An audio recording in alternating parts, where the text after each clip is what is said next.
welcome to our vlog. Another fun Dax adventure for today.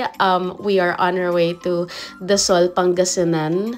Kasi naging tradisyon na namin na kapag naka-sold out kami, we'll treat ourselves and we will have a vacation. So here we are. Medyo natagalan ako maghanap ng resort, pero eventually we found Dasol Beach Villas. It's a long drive, as you can see. Almost 6 hours from Santa Maria, Bulacan.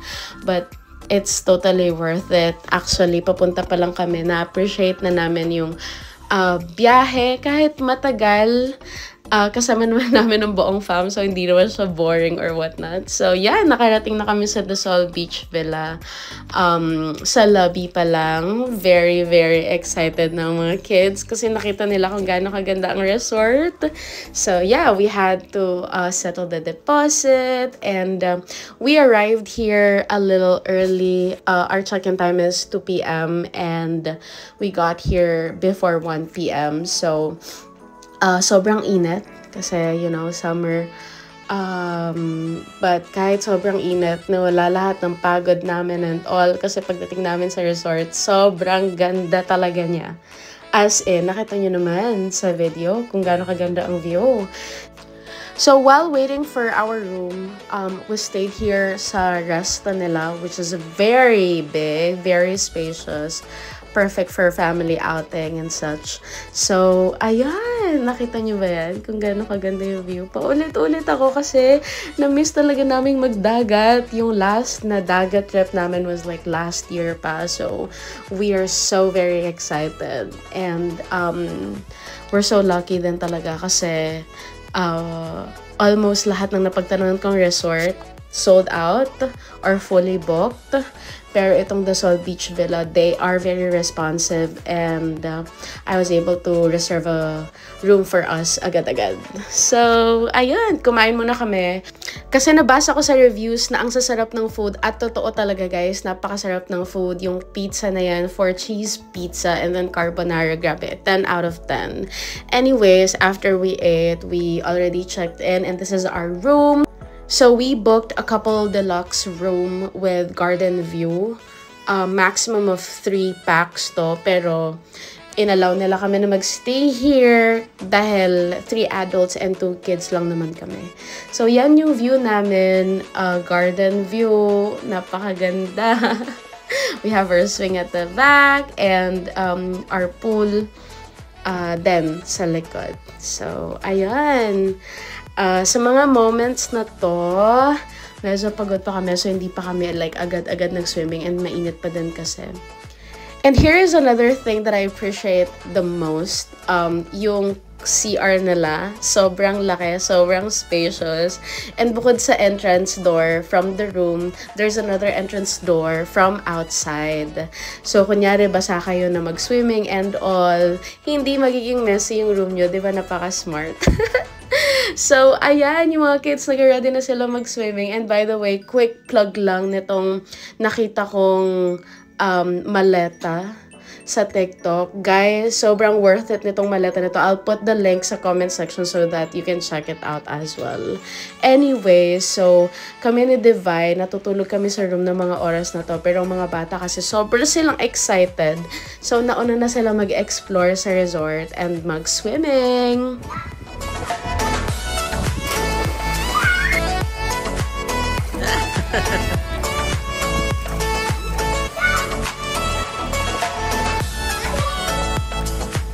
Go.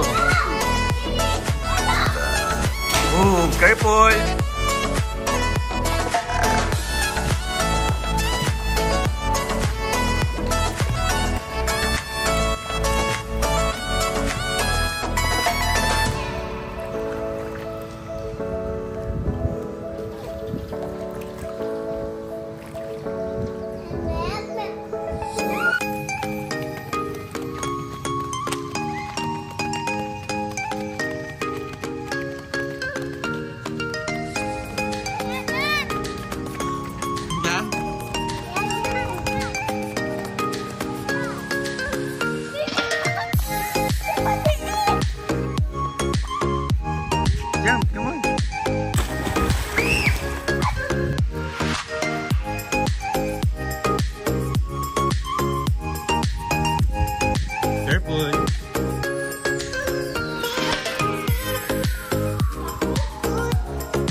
So, mga around 5 p.m., nagising na kami ni Divine and sumama na din kami mag-swimming and all. So, kita nyo naman, ang sasaya ng mga biyahero. Very worth it. Na agad ang aming pagod. So, yeah, for the rest of the day, we just, bonded sa swimming pool and waited for dinner time. And yeah, sobrang ganda ng first day namin.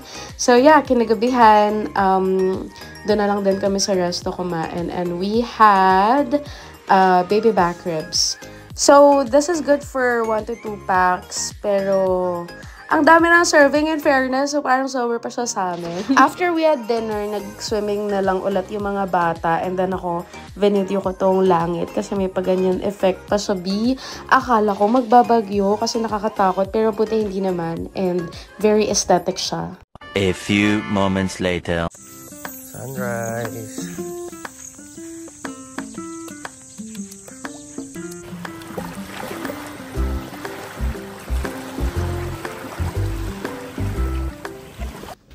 So, this is our second day, guys. Sobrang sarap ng pahinga namin at sobrang ganda ng gising namin dahil ganitong sumalubong sa aming view. Nakita nyo naman. So, for today, ang activity namin ay island hopping. So, while we're waiting for our time, ang mga bata ay naglaro lang muna sa playground. Schedule ng island hopping namin was at 7 a.m. So, mga oras na to nag-ready lang kami. And may complimentary breakfast na yung pag-book ng room. Pero hindi na kami dito kumain sa resort. Kasi yung schedule ng breakfast was 7 to 10. Since alis na nga kami at 7, we just had to pick up our food and then leave. Uy! Baka maglaglag ka! Labas! Divine! Hi!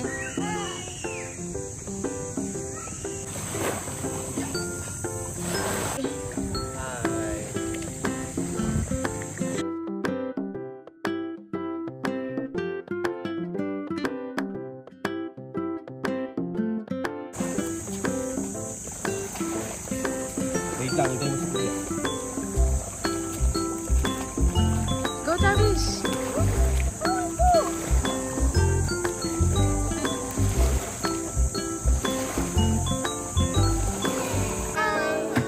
Travis, bye!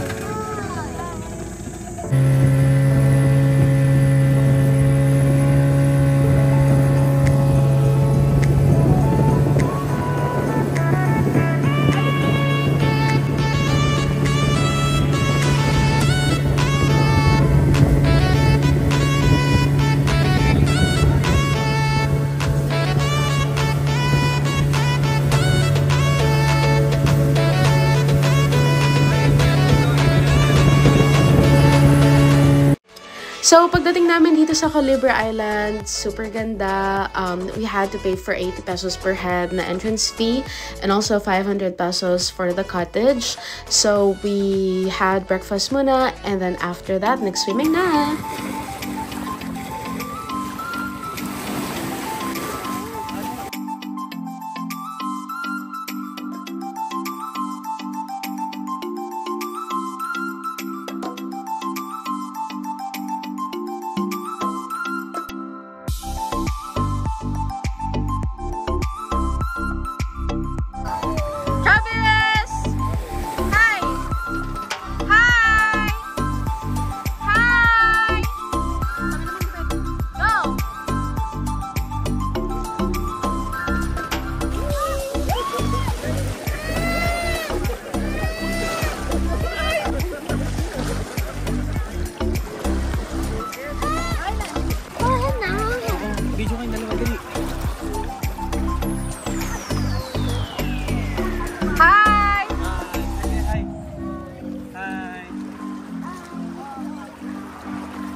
Asawa si Daddy.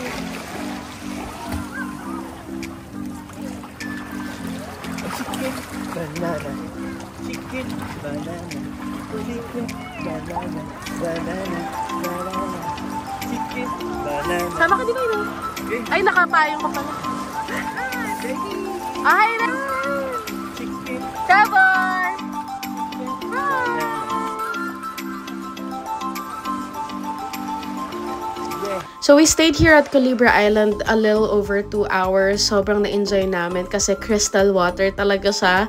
Napagod lang ang mga bata kaya need na namin umalis.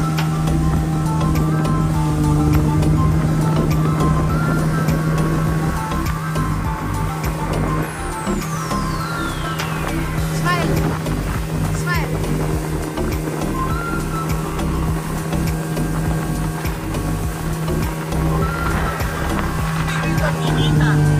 Ha?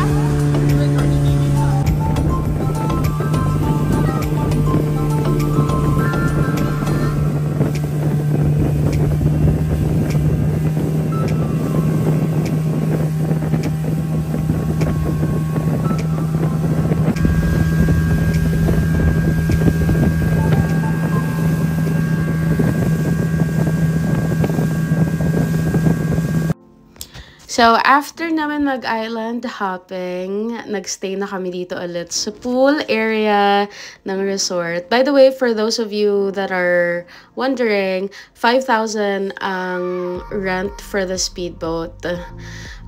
So, ayun, lunchtime na, we had fried chicken and caldereta this time. And for the rest of the day, we just enjoyed the place and wala namang ibang gagawin kundi mag-swimming, no? So, swimming tayo the whole day.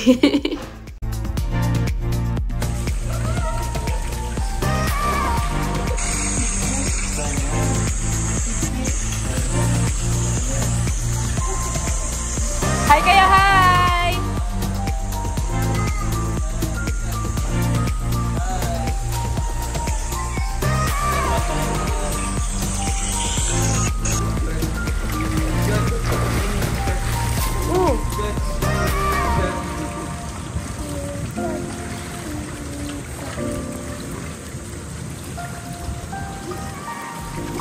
So, syempre, napagod na naman ng mga kids. Need na naman nilang kumuha ng energy. So, nagmerienda naman.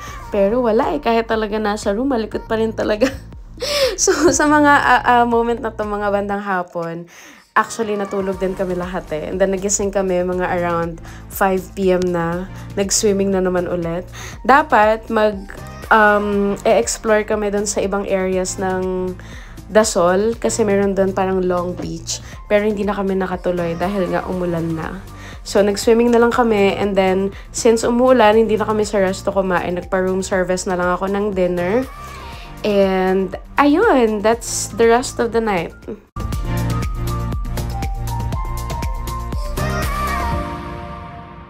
Much later.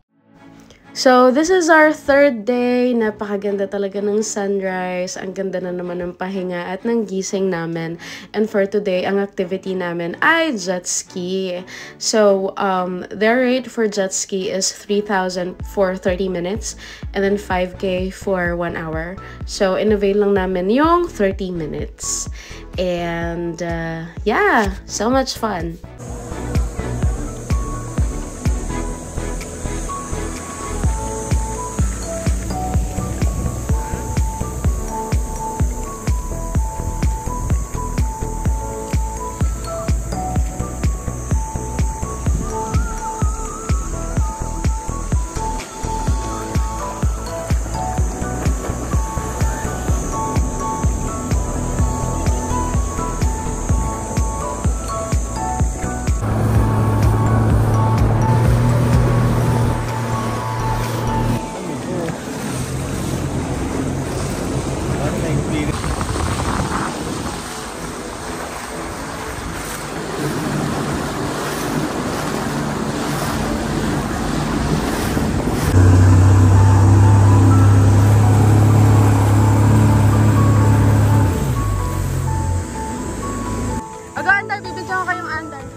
So, natapos yung jet ski experience namin like around 8. And then after that, we had breakfast. And again, walang ibang gagawin kundi mag-swimming. So, swimming ulit the whole day hanggang check out.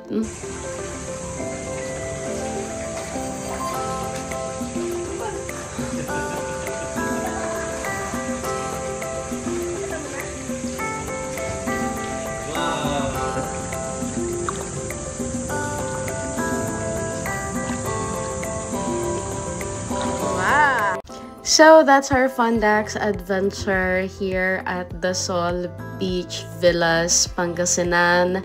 We got ready na for checkout. So our checkout time is 12 p.m. So tamang-tama for lunch. So bago kami umalis, we had lunch muna at naging favorite talaga ang baby back ribs. So yun na ulit ang lunch.